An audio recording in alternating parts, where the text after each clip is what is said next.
In any case, when I was 28, to make a long story short, some friends of mine gave me a copy of the Quran. And one night I was sitting in Diamond Heights, my apartment in Diamond Heights in San Francisco. I was working that time at the University of San Francisco. I was 27, 28 at that time, I can't remember. And I ran out of stuff to read, and I took this gift that my friends gave me and I began to read it. And I came to the first verse.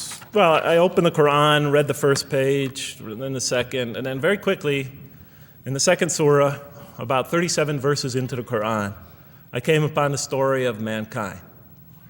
And I have to admit, I read through it very quickly. It was about 9, 10 verses long, story of the first man and woman.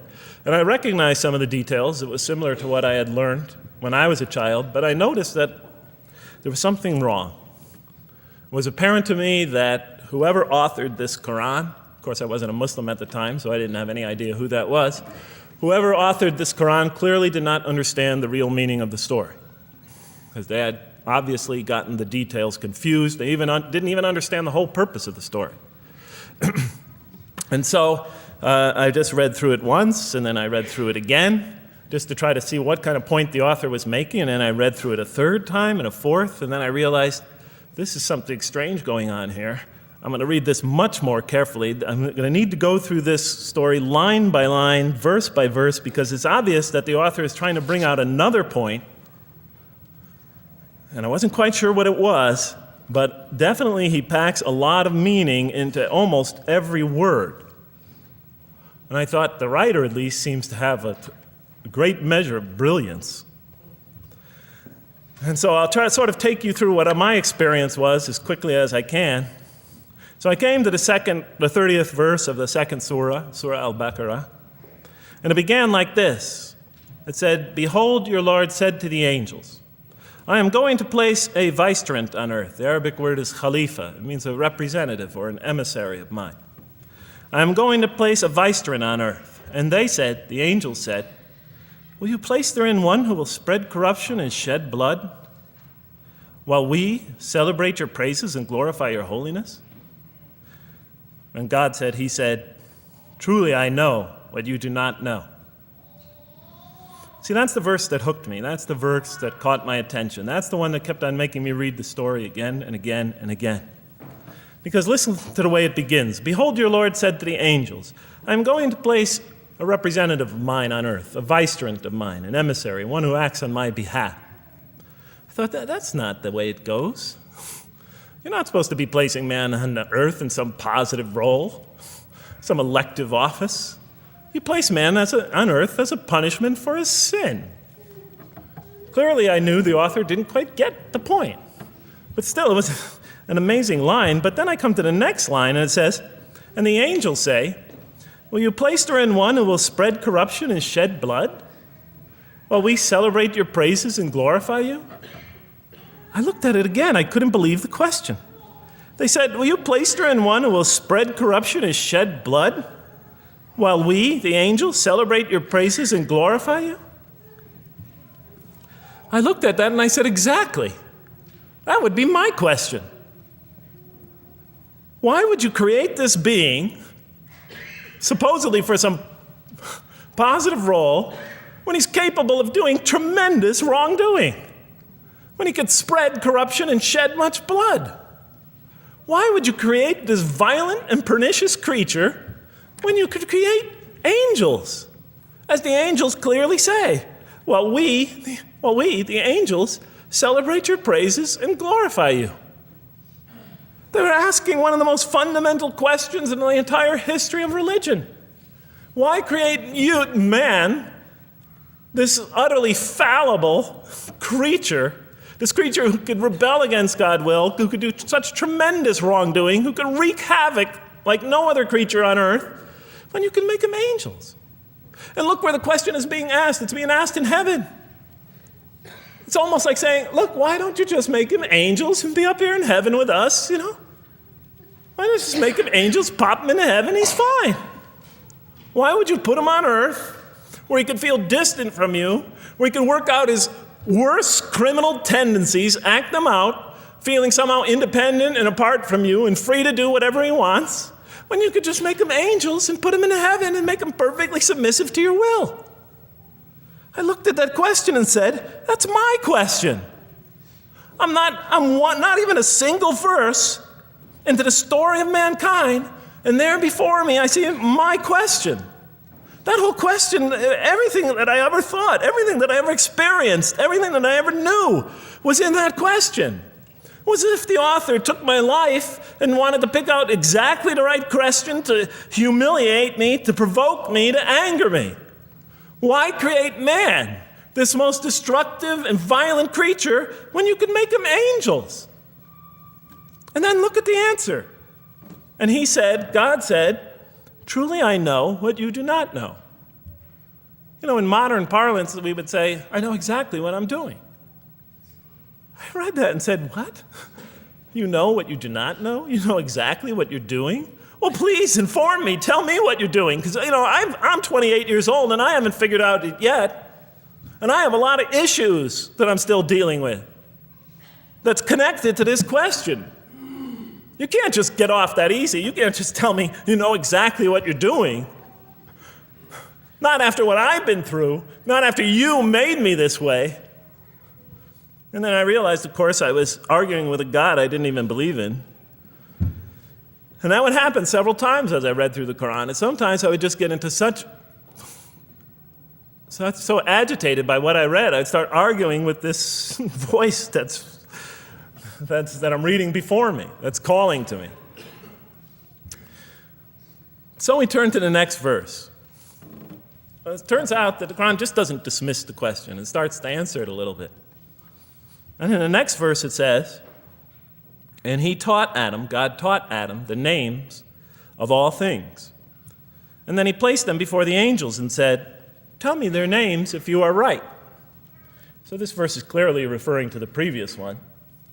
But notice what it says. Now, I from my own background, I remember Adam naming things, but it wasn't connected to any answer to any philosophical question.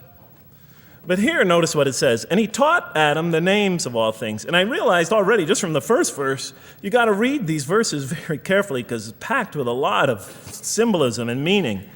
And he taught Adam the names of all things. So here we see Adam is not only just a creature who knows how to name things, who's acquiring the gift of language, but he's also a learning creature. God is teaching him. And right here, right in this verse, and it'll come even clearer in the subsequent verses, that the very first thing that the Quran is going to emphasize here is man's intellect. He is a learning creature. He is taught. And what is he taught? What is one of the great intellectual gifts he's given in response to the angel's question? The gift of language. Because through language, mankind could not only learn, but he could learn things not only through his own experience, but he could learn things that other people have experienced of times and places that are hundreds, thousands of years and miles separated from him. And so that all our knowledge becomes cumulative. Every generation learning from the generation before it. I'm learning today from authors I read from other sides of the world that may have existed 2,000 years ago. And so we all contribute to our collective learning and knowledge. And so I'll see later in the Quran, when the Quran will emphasize this again and again and again. Like in one verse it says, read in the name of your Lord who created. Created a man out of a tiny creature that clings. Read, it commands the reader. For your Lord is most bountiful. Why is he most bountiful? What great gift did he give you? For he taught man the use of the pen. And through it taught him what he otherwise could not know. And time again, the Quran will call upon man to use his intellectual faculties and swear by his intellectual faculties and to use them correctly because they play a fundamental role in guiding him to truth. I never came upon a scripture that puts so much emphasis on the correct use of our intellectual faculties, on the harnessing of reason, in helping us attain to faith. And he taught Adam the names of all things. And then he placed them before the angels and said, tell me their names if you are right. Okay, you have this objection, you have this natural question about this creation of mankind. Here, this mankind is this human being, this human creature is a learning creature. He has many intellectual gifts. Here, I'm going to place these things before you. Tell me their names if you are right about man. And what did the angels say?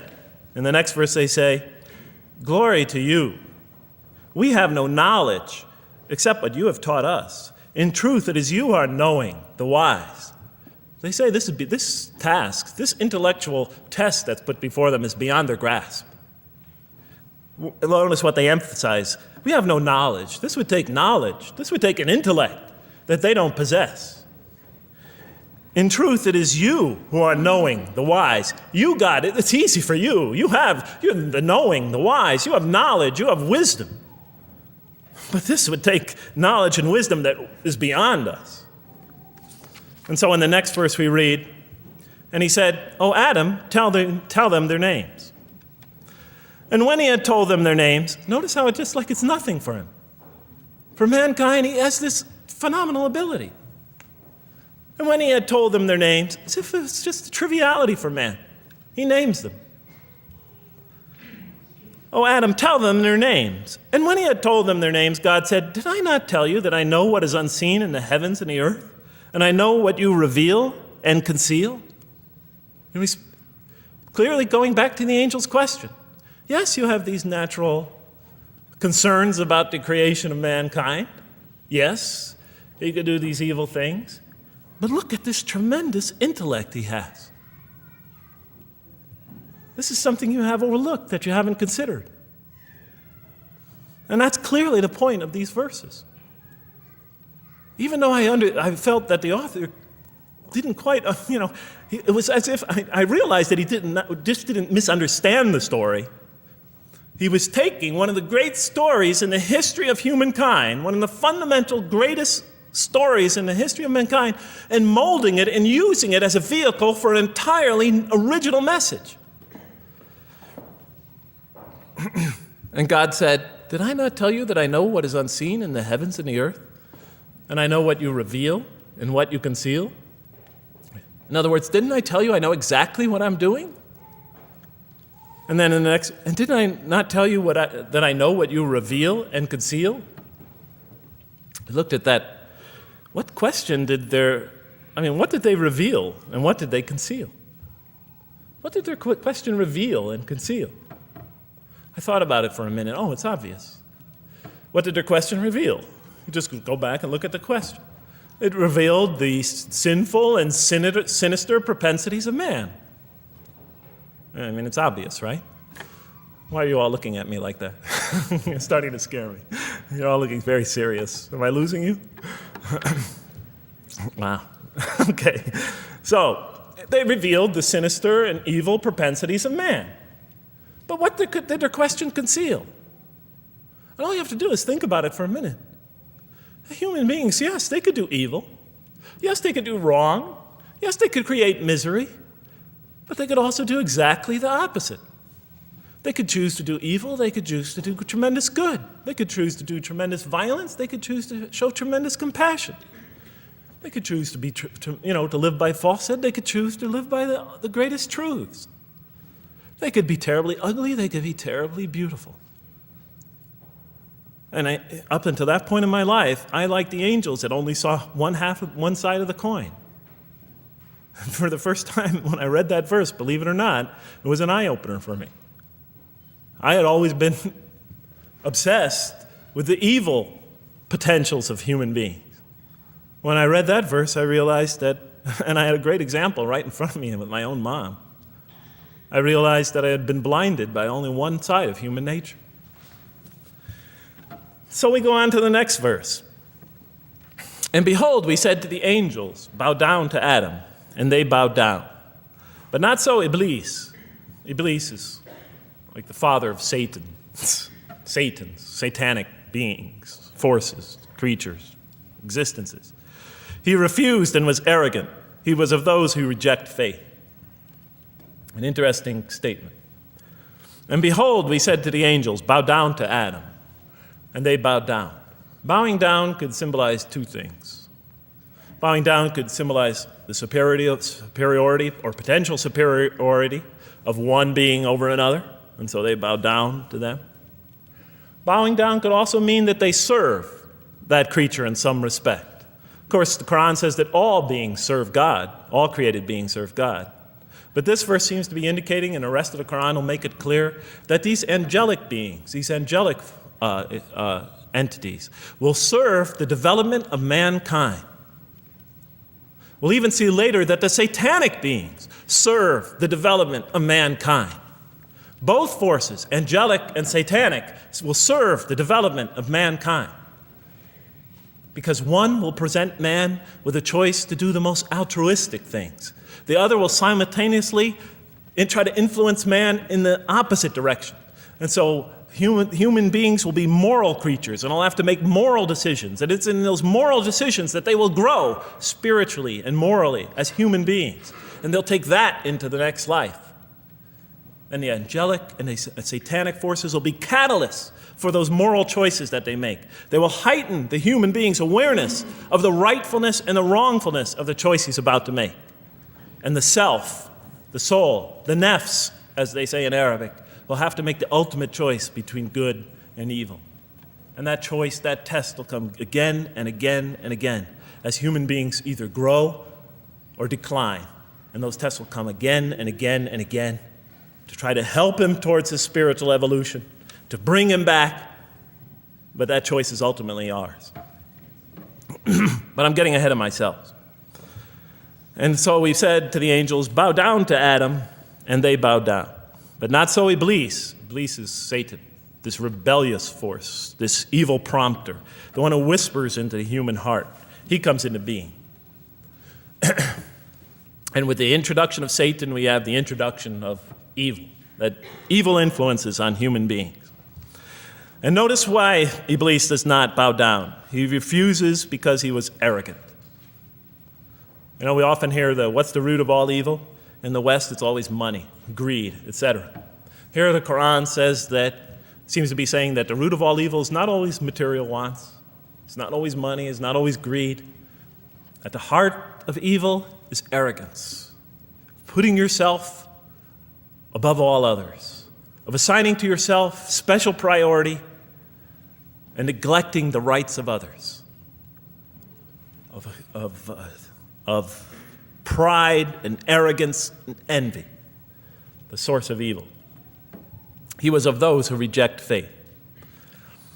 I looked at that verse and I said, okay, I get why you would create angels to sort of influence man in a positive direction. But why in this story now are you introducing Satan? What sort of role was Satan play? And then, of course, you just think about it for a minute and you say, yes. The story is telling us that on one hand, we have these magnanimous urgings come from one direction. On the other hand, we have these satanic urgings coming from another direction. In other words, the Quran is telling us that man is not only a learning creature, but he's a moral creature. He has understanding of right and wrong. And God infuses those, and allows those influences to come to him. Man is not only an intelligent being, but a moral being. And we said in the next verse, O Adam, dwell you and your spouse in the garden, and eat freely thereof what you wish, and eat freely thereof what you wish. But come not near this tree, for then you will be among the wrongdoers. I looked at this verse and I was, starting to wonder if the author was drifting back to the old story again. I was confused. And we said, O Adam, dwell you and your spouse in the garden, and eat freely thereof what you wish, but come not near this tree, for you will be among the wrongdoers. I thought it was drifting back to the old story. Man sins, man's punished for his sins with earthly life. Maybe the author is drifting, he had a good idea, and now he's drifting back to the sort of traditional story. Maybe he couldn't make his mind up what story he wanted. Except for a couple things about this verse, and this happened with almost every verse as I read through it, is that the whole tenor of the passage is sort of not what you would expect. I noticed that the Quran in this story has a tremendous penchant for understating things. Because it says, and said to Adam, dwell you and your spouse in the garden, and eat freely thereof what you wish, to Adam and his spouse. But come not near this tree, for you will be among the wrongdoers. There's no sense of God being threatened by the possibility of man eating from the tree. In this story, we don't see in this verse, we don't see that God is nervous at the prospect, that he's threatened by the prospect, that he's anxious about it. The tree that he picks, it seems like he's just picking out any tree. Nothing special about the tree. go not near this tree, for you will be among the wrongdoers. Satan will later come to him and tell him it's a tree of eternal life, of a kingdom that never decays. Turns out to be a complete falsehood in his part. Nothing special about the tree. It's just a tree. God's not nervous at the prospect at all. You know, in the tradition that I came from, God is threatened by the prospect. He has to put an angel with a fiery sword by to protect the tree so that mankind never goes next to it again. I'm not putting it down. I'm just pointing out the difference of the story. They're both beautifully told. But he has to guard the tree. Why? Because if they eat from it, they'll become gods like us. This man, he already has a rebellious nature. Can you imagine if he eats from this tree? No, can't let him get near that tree. But here, just, calmly says, but if you do, you'll be among the wrongdoers. God is not worried about himself. It's just warning man, making it clear that if you do this, you've committed a wrongful deed. Again, the whole tenor of all these verses that you read through it is God knows exactly what he's doing. Okay, next verse. But Satan caused them to slip and expelled them from the state in which they were. And we said, go you all down, some of you being the enemies of others, and on earth will be your dwelling place and provision for a time. What? I said. I was expecting now the rage, the anger, the violence, the jealousy. That's what I was expecting. Okay, they eat from the tree. Where's the rage, the violence? I'm going to punish you now. You're going to sweat on earth. And you're going to suffer, and you're going to stub your toe, and you're going to work, and you're going to labor. And you're going to die there for what you did. And where's the woman? All right? And the woman, right? She's the one who's going to suffer the most, right? She'll have to suffer labor pains and monthly cycles, right? And bleeding and crying out when her children come into the world. And she'll scream out. And worst of all, the greatest humiliation, the man will rule over her. When he's obviously her intellectual inferior because she and Satan seduced him, and he just bumbled along and committed a wrong deed.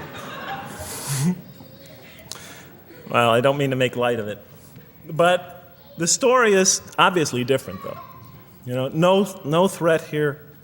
As a matter of fact, look at the way it says, O Adam, dwell you and your spouse in the garden, and eat freely thereof what you wish. But come not near this tree, for you will be among the wrongdoers. Then they make the mistake. But Satan caused them to slip and expelled them from the state in which they were. And we said, go all you down, some of you being enemies of others, will be adversaries of others. Some of you will be adversaries of each other. And on earth will be your dwelling place and provision for a time. This is not a deity losing it. If you look at it, on earth will be your dwelling place and provision for a time.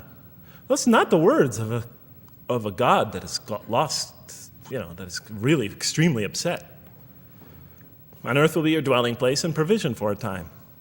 But notice something else about this verse. When you read these verses for the first time, I don't know, maybe I'm nuts, and many people think I am.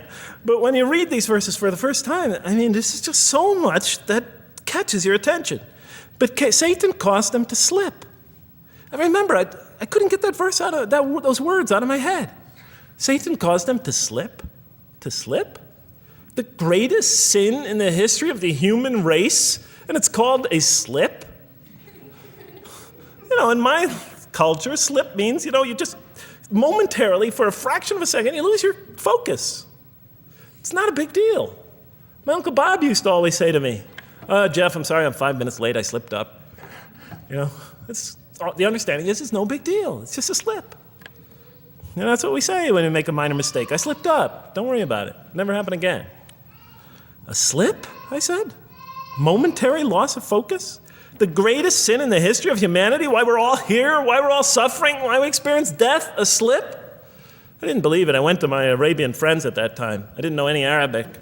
I came to this verse. We went through it line by line. I said, now don't change any words. Just read them one at a time. But Satan made them, and I said, okay, this one right here. What does it mean? Tell me what that means. They looked at it, it says, slip. Slip. And expelled them from the state in which they were. A slip, I thought? But then maybe I was trying to force the traditional understanding, the traditional interpretation. Maybe it was just a slip. I mean, after all, they didn't commit murder. They didn't commit robbery, rape, pillaging, assault. They ate a couple of pieces of fruit. Well, it's not the greatest sin in the history of humanity by any means. And then the next verse says, and then they were expelled from the state in which they were. Well, what state were they? Let's see now. Let's go back from where we started. First, mankind is being taught. We see he's an intellectual being. Then we show he's a moral being. Moral being means he's a being that's going to have to make choices. And then God gives him this choice. It's not a huge deal. It's not the gravest sin in the history of humanity by any means. It's minor by any standards. They make it, though. We see that God originally intended to put man on earth as his vicegerent. We see a period of preparation where he's being prepared intellectually, where he's growing as a moral creature. When does God finally put him on earth? What signals that he's ready to begin? He makes his first independent choice. It's not the worst deed in the history of humanity. It's minor on anybody's scale, but it shows that mankind is ready to act on his own, to be his own, to make his own choices, that God has empowered him to make choices, and he's ready to make them and carry them out and see them most often to their expected ends, if God wills. And that seems to be the only real significance of it. But I thought, maybe I'm getting this wrong. Maybe God just blows off into an angry rampage the next verse. So I look at the next one and it says, and then Adam received words from his Lord. And God turned to him mercifully, for he's oft returning, ever merciful. Well, if I had any doubts up till now that God is not enraged by what this has happened, that God hasn't prepared mankind for this choice, for what was eventually going to happen, that all this was preparation for mankind to begin his earthly sojourn in this famous allegory. If I had any doubts before now, I had them, certainly didn't have them after reading this verse.